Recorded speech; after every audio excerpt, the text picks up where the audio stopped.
Hello everyone and welcome back guys to something a little bit different. Yes, we're back on F1 2020 with one of the series that I'm most excited to be doing here on the Formula 1 game. Yes, finally there have been some more things I've sort of discovered and found out about F1 2020, the way modding works on the game. So today I'm happy to announce we are finally going to be kicking off our F1 2021 mod career mode. All the mods that I'm using, of course, will be linked down below. Obviously, if you guys are interested in checking them out, we've got everything ready to go for the new season. So we've got the likes of all the new cars. There you can see the Mercedes, obviously Hamilton and Valtteri Bottas. You got the Ferrari, obviously Red Bull, everything like that. Of course, you guys will know from the title, we are going to be rocking Alpine for this series. Now, obviously, all the drivers are changed around as well. We've got Yuki Tsunoda on the grid. Obviously, we will have Fernando Alonso as well, our teammate, for the course of this season. Unfortunately, a couple of little things I'm still having teething issues with. He still shows up as Daniel Ricciardo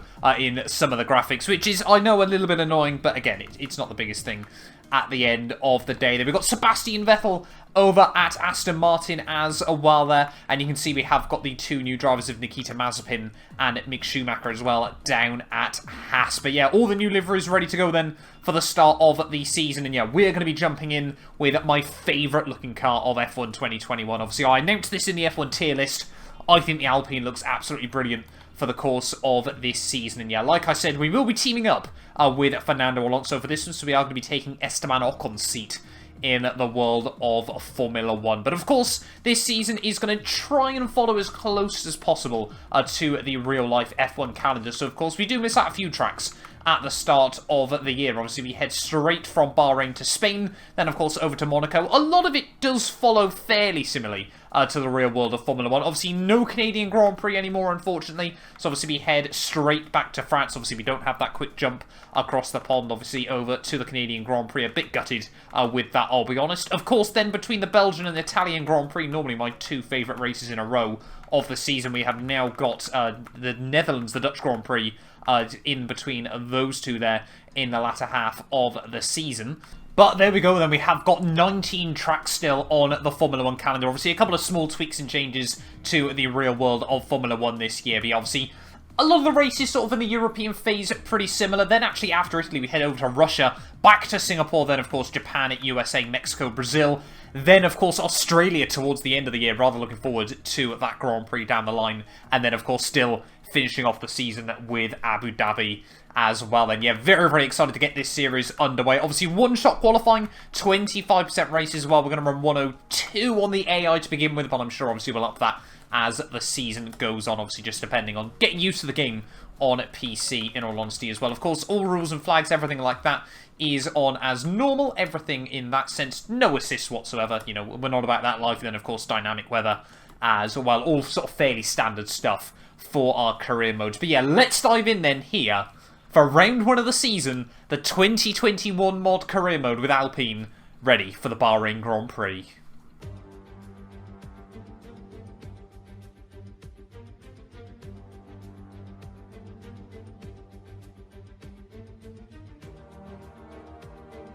Can't imagine we're going to see Cyril Irritable showing his face too often in the Alpine garage anymore in the world of Formula 1, but we are then ready here down at the Bahrain Grand Prix circuit. Hopefully we can try and have a quick look, get all the setup sorted. There we go.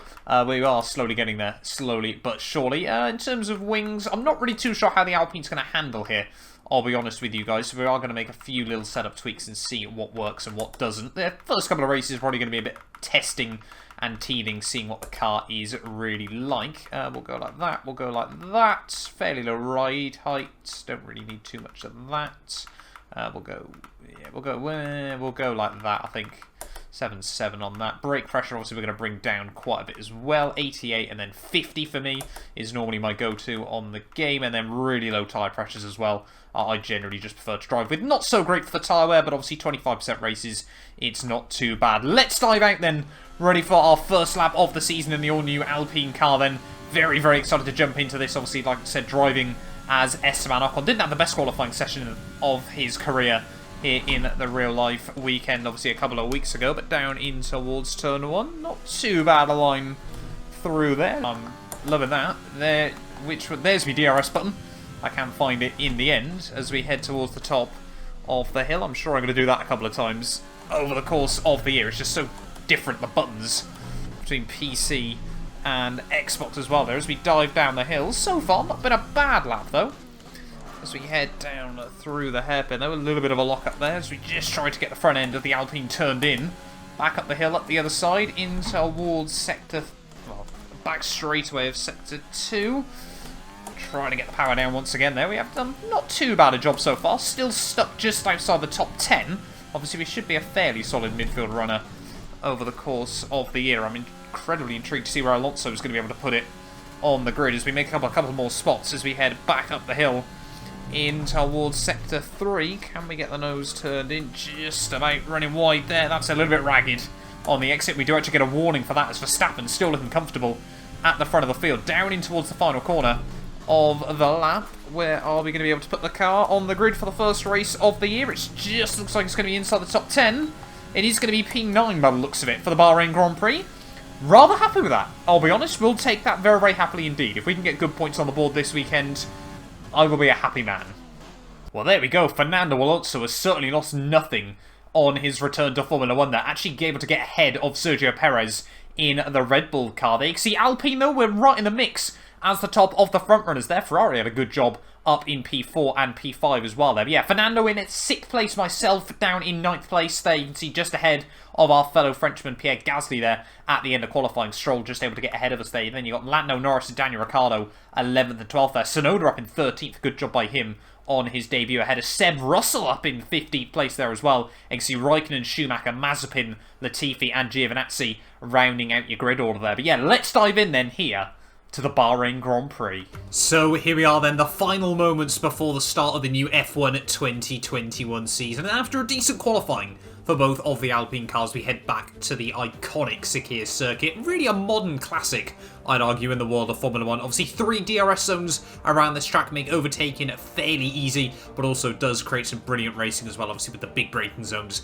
down in towards turn 1 and turn 4. Notorious for seeing moves and maybe a few collisions at the start of the Grand Prix as well. The tricky turn 2, turn 3, and then of course turn 9 and turn 10 as well. They make it certainly a challenge for all of the drivers on the grid today. And obviously the real life 2021 Grand Prix was an absolute banger as well for obviously those of you guys that did watch that a couple of weeks ago. If you didn't, I'm not too sure what you're doing here.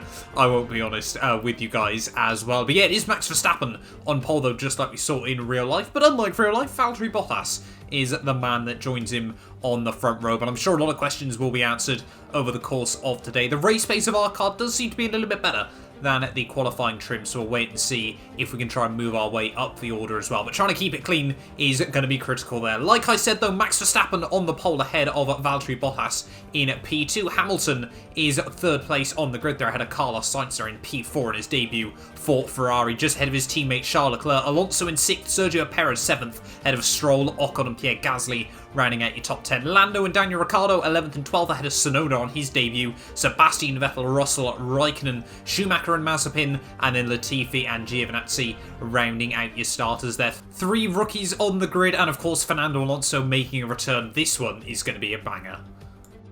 So here we are then, ready on the grid for our first ever race of the F1 2021 Alpine Mod Career Mode then, and we're ready. I'm sure the team are very, very happy to have managed to sneak both cars up inside the top 10 as well here. Strategy, of course, is going to be fairly simple. Softs to the mediums to the end of the Grand Prix. Fuel as well, we can probably be a little bit more aggressive, but I'm not going to try and take too many risks with it being the first race of the season there. Obviously, Bahrain's such a power circuit as well, certainly going to make things interesting over the course of today then. But yeah, let's dive in then here for round 1 of 19 of this 2021 Mod Career Mode then. The 5 red lights are coming on, and it is going to be lights out, and away we go for the first time in the new season there. A massive wheel spin getaway as we head down towards someone. That has not been a good start at all, as we are probably going to get swamped just a little bit in towards the first corner. Neither Alpine getting a particularly good getaway there, as Alonso almost comes across me in towards the first corner, but 3 wide as we head out of turn 1 then. Not been the best getaway in the world, but as we head up the hill, we have ended up not only, well, we've gained 1 spot off the start there as Alonso tried to sneak back up the inside at the top of the hill. We've got to make sure we give our teammate plenty of room as we head down the other side. We're still side by side as we head down in through sector 2 there, but we have held on to P8 there. So yeah, one spot made up off the start. One of the big movers, though, Sergio Perez, didn't have the best qualifying, but has certainly made amends there at the start of this race. Straight into P4. As Alonso... Oh my god! That was, I think, the best move I've seen by the AI ever on F1 2020, and that is no joke one at all. Alonso has just absolutely mugged me off around the outside down the hill there. I've never seen anything like that on this game there as we head back up the hill in towards Sector 3 there. So we haven't made up any places off the start of the Grand Prix, but Alonso has gone backwards ever so slightly. There have been quite a few movers, though, at the start of this race there. But as we head towards the end of lap 1, we've got Lando Norris not too far behind us, trying to stick close as we head through the final corner. But yeah, Alonso might have just, pulled off an absolute whirly of a move on us. But we're not going to give up on it just yet as we head back down in towards turn 1 there. Verstappen still leads the way at the end of lap 1. Are we going to be close enough to go for anything? No, Alonso seems to be really brave on the brakes there. Our teammate, he's come back to Formula 1, and he has come back with a point to prove. There is no taking that away from him. Trying to just conserve the overtake mode as well. We're trying to use a bit of it just to make sure we're keeping up, but try not to overdo it, so we're going to be left stranded a bit later on in the Grand Prix. It's always a balancing act here at Capure there, as Alonso just clips the inside curb. Certainly cannot afford to do that as a driver on this game, otherwise the car is just going straight round on you. Certainly not losing ground though to our teammates. Verstappen another new fastest lap of the day there. We set a 1:30.3 purple in the final sector there, so we're rather happy with that one as we head back down in towards turn 1. Oh, very, very close to the back of our teammate there, but Stroll does seem to be holding the pair of us up just a little bit as we head back out of the first couple of corners here. Now we've got some DRS though. Seem to still have a very quick car down the straight, so I wonder if we're running a little bit less aero than our teammate. But yeah, no one at the front though really breaking away. So the top 9, I want to say, seem to have a bit of a gap there. Lando Norris trying to hang on, but the rest of the field dropping away early on. There we go, another good run on our teammate Fernando Alonso, but again, we just don't quite have enough space to go for it down the straightaway here. We might be able to get something done into T1, however. Oh, Alonso just feeling the pressure as we head in towards the final corner. He compromises his run on the entry. Are we therefore going to be able to get something done on the exit of the final turn? Yes, we certainly are now. We're going to have a big old overspeed on our teammate as we head back down towards turn 1 there. There's more battling going on the road, but in doing this, we've used pretty much all of our overtake mode there as Sergio Perez locked into battle with the Ferraris that seem to have had a good resurgence of form as we head into the new year there. But you can see Stroll's still just ahead of us. Debatably king of the midfield at the moment. It depends what we're going to see in terms of long-term form from Ferrari this year, but hopefully we can try and sneak past him soon. The other important thing, obviously, about getting around our teammate there was the fact that now we should have priority when the pit stops roll around. We seem to be really strong down through Sector 3 at the moment. Those seem to be able to get it really hooked up in comparison to a lot of the AI there. So we're going to try and get a good run on Stroll out of the final corner. Obviously, he's got no slipstream and DRS from the guys in front of him. He's going to go defensive, but it's not going to be good enough as we head down towards turn 1. And now we're starting to make moves in this Grand Prix there, up into 7th place here in Sakir. This would be a pretty good start to the season for Alpine if we can hold on to this. But again, we're only 5 laps into a 14-lap Grand Prix. Now we've got past Stroll though. If we can try and get the gap over a second, then we really need to start trying to save some ERS for the second half of this Grand Prix. Saying that though, the guys in front aren't really romping away too much from us. I really do think we're sort of sat in that middle ground between the front runners and the midfield as a team at the moment. Obviously, Alonso proved that in qualifying, and so far, hopefully, we're going to be able to prove that in race trim as well. Team just warning us that the tyres are probably going to start falling away soon. I think the pit-in lap is meant to be this next one coming up. In lap 6, we should be diving in. Confirmation? Yes. In towards Sector 3, though, Perez is still not looking comfortable in his debut race for Red Bull here. He's actually holding up Charles Leclerc just a little bit, but that being said, Carlos Sainz isn't exactly breaking away from the pair of them. I think they're all just sort of holding each other up a bit at the moment as we head out the final corner. A lot of other cars peeling into the pit lane as well. Make sure we get it slowed down nice and tidy on the way into the pits there. You can see one of the Mercs, one of the Ferraris, one of the Red Bulls, and of course ourselves into the pit lane. As hopefully we're going to get a nice, clean, tidy stop. Like the yellow light feature down at Alpine, but there we go. 3-second stop, not the best in the world, but not too bad either. I think the other guys did get held up ever so slightly in that window as well. There is, we're going to head back out of the pit lane now. There's the limiter. Luckily was able to find that fairly quickly. Actually saying that, Stroll's made big gains on us as we head back out of the pit lane there. So I think we did lose a bit through the pit stops. Yeah, Perez has pulled about another second on us. So not ideal in the end then. Not as good as I'd hoped it would have been. The overcut round Bahrain can be quite powerful as well there. So we'll wait and see if Alonso is going to be able to potentially get the double on Stroll and myself. But we're not going to try and give up just yet on trying to close up to Perez and Sainz. There we go. Alonso into the pits at the end of lap 7. So hopefully now we are going to get confirmation as to whether he has been able to get ahead of us again. We had a pretty good outlap though, it must be said. So hopefully, if he has got us, he must have had an absolute worldie there. As you can see, Mazepin, Russell into the pit lane, as well as a whole other host of cars. There is our teammate, but he hasn't quite done enough. And we do hold on out ahead there. Charles Leclerc doesn't get the jump on Perez either. In fact, Charles Leclerc actually falls further back into our clutches in this Grand Prix. We'll get some DRS off him. No, we won't, in fact, because of course the detection point is before the corner there. So Charles Leclerc is going to use as much battery as he can this lap. Try and get us outside that 1 second window, because he knows we're a threat down the straights. Again, we're just now trying to hang on to the coattails of some faster cars here as we head on to lap 9. I'm going to still have the DRS though. We've got a tiny bit of overtake mode left. I thought I'd activated it, but apparently not. There's a team here just warning us the tyres do need to get to the end, as well as things like we need to balance the ERS and everything like that still. As we head back through turn 1 though, Perez and Charles Leclerc, they're just an accordion of Constantina and up between all three of us, but we are pushing like crazy. The problem, of course, we have at this stage of the day is the fact that Perez is still just in the slipstream of Carlos Sainz there. The top three have really bolted away. But if Perez lost the slipstream to Sainz, Leclerc would be able to probably get a good run on him. They could start battling and then we could try and get a bit closer. But at the moment, yeah, I just feeling like we're just pushing to the limit just to try and stay close enough to even consider going for something.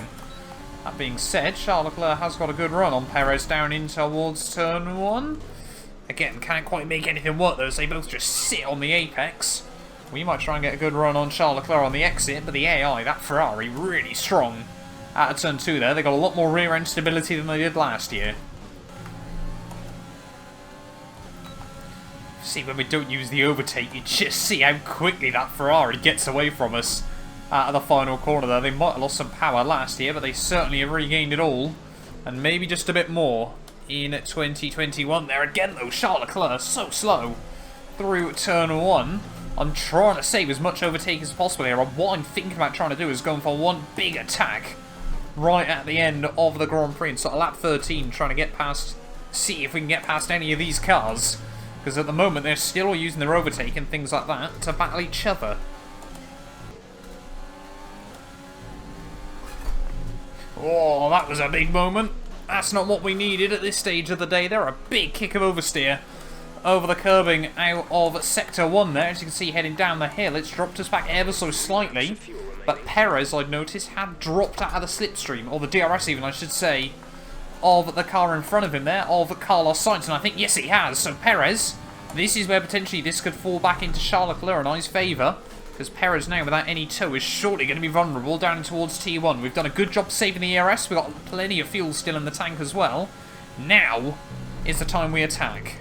Come on then, Charles. Let's see what you got out of the final corner. Rich revs, overtake mode for ourselves, and of course the DRS as well as we head back down in towards turn 1 there. And look at that, Perez is a sitting duck to the pair of us here. Charles Leclerc goes past Perez. Oh, tries to cross over in front of me. Latifi's out of the Grand Prix as well. That, I don't think, is going to make any major difference to any of us there, as Perez loses 2 spots in one go. Down to 7th place for the Mexican there. Not what I'm sure he would have wanted in this Grand Prix, but now Charles Leclerc is going to be the one vulnerable, and I'm sure he's used most of his overtake at this stage of the day, and we've still got about 40% in the battery. Heading back up the hill though. One more to go here around the Sakir circuit, and now Charles Leclerc is starting to look a bit vulnerable. That Ferrari definitely got a lot more poke down the straights than the Red Bull. You can see Perez has completely fallen away towards the end of this race, so he must have absolutely shredded his tyres there, as Hamilton seems to bring on a bit of a charge as well there. Charles Leclerc, just a little bit of oversteer out of the final corner, and surely now there's going to be nothing the Ferrari can do, and we have timed this to perfection then. Final lap of the Grand Prix we get ourselves up at a 5th place here. Sainz isn't that far up the road either. So maybe all of them just having a few issues at the end of the Grand Prix as we try to get the power down out of the first turn. Not quite going to be close enough, I don't think, to Carlos Sainz at this stage of the day. But we might just, if he's having some issues, if he's shredded his rubber, I'm not going to give up on it just yet. As we head back down the hill on the final lap of this Grand Prix. We've still got plenty of grip on the tyres there, using all the curb, and this Alpine does seem pretty decent on its tyres, that must be said. And could we end up spawning the party for Carlos Sainz as well here as we head back down the hill? Oh, big lock up there, that's not going to help us out though, and that might just put pay to anything extra we could get in this Grand Prix. We're still going to use the rich revs, everything like that, may as well put everything into the car at this stage of the day there, but it'd be a worldie of a final couple of laps. I mean, it already has been able to get past the Red Bull and one of the Ferraris there, but could we potentially get past the other as we head up the hill in towards the final few corners of the Bahrain Grand Prix? I'm pretty certain it's Verstappen who's going to walk away with the race victory here, but I'm not sure we're going to be close enough to Carlos Sainz to really do anything. Verstappen does win the Grand Prix there. Hamilton very close behind him in P2, Bottas in P3, but we are going to give it everything to the line, but it's not quite good enough. P5 at the end of the day though. That's the end of the race. We'll see you in Parc Fermé.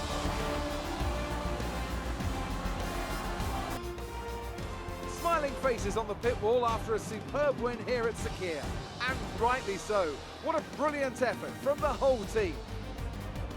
So Anthony, what made the difference out there today? I think that smart tyre management on track and very smooth driving definitely assisted in their victory today. That combination meant they got the absolute maximum out of their tyres at all times. Red Bull put up an outstanding fight for the front position today, and it's great to see it paid off for them. They do so much for the sport that you can't help but be delighted by today's race win.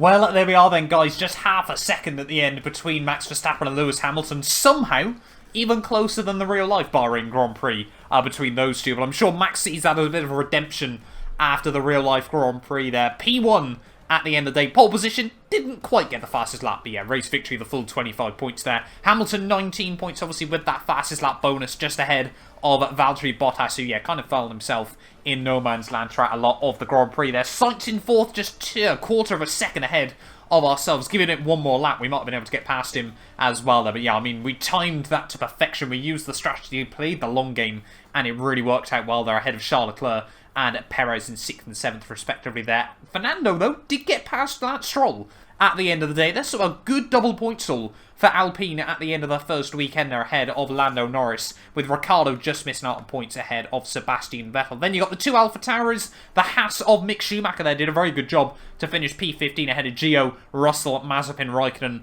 and then Paul Latifi not making it to the checkered flag there. Of course, that means the Drivers' Championship, the same as the race results there. Constructors-wise, though, Mercedes at the front of the field after Perez's poor weekend there. 34 to Red Bull's 31. We could be in a good battle with Ferrari over the course of the season as well if we can keep our consistency up there. 20 to 14 there with Aston and McLaren also with points on the board. But thank you all so much for watching this video, the very first race of this new career mode. Obviously, if you guys have enjoyed it, make sure you leave a like, get yourself subscribed as well, and we'll be back very, very soon, ready for round 2, where we head to the Spanish Grand Prix. You guys do not want to miss it. A big thank you to our channel members for making these videos possible. You can be featured in these end clips as well as granted access to some other exclusive perks for just £1 a month by clicking the join button below.